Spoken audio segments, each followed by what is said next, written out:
आदित्यविष्णुविघ्नेश रुद्रब्रह्ममरुद्गणाः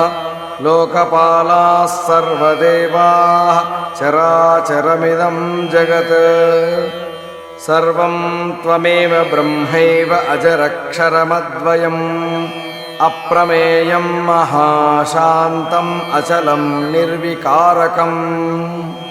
निरालम्बं निराभासं सत्तामात्रमगोचरम् एवं त्वां मेधया बुद्ध्या सदा पश्यन्ति सूरयः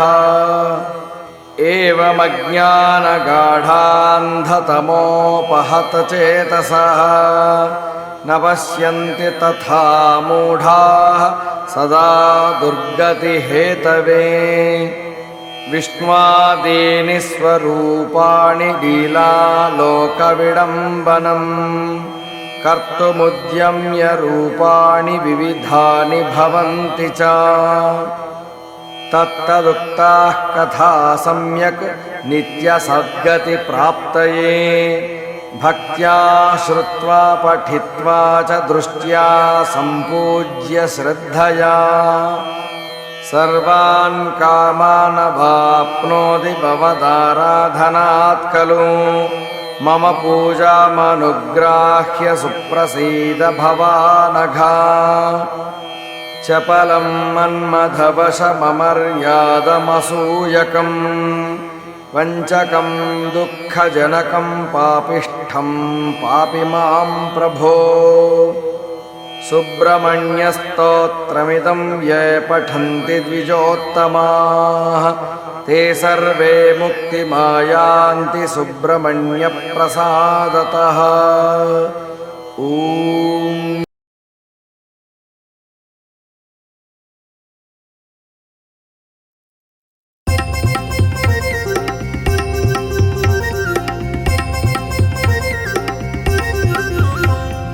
हे स्वामिनाथ करुणाकर दीनबन्धो श्रीपार्वतीश मुखपङ्कज पद्मबन्धो श्रीसादिदेव गणपूजित पादपद्मा वल्लीसनाथ मम देहि करावलम्बम् देवादिदेव सुतदेव गणाधिनाथ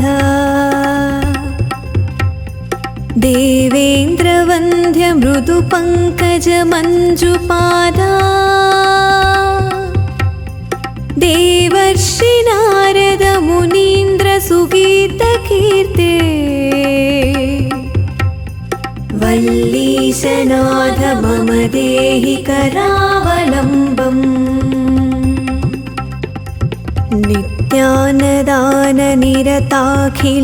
नित्यानदाननिरताखिलरोगहारिन् तस्मात् प्रधानपरिपूरितभक्तकामा श्रुत्यागमप्रणववाच्य निजस्वरूपा वल्लीशनाथ मम देहि करावलम्बम्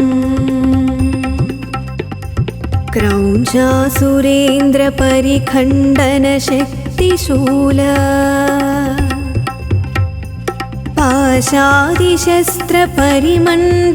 पाशादिशस्त्रपरिमण्डितदिव्यपाणे श्रीकुण्डलीश धृत श्री सुब्रह्मण्य स्वामी स्तोत्रम्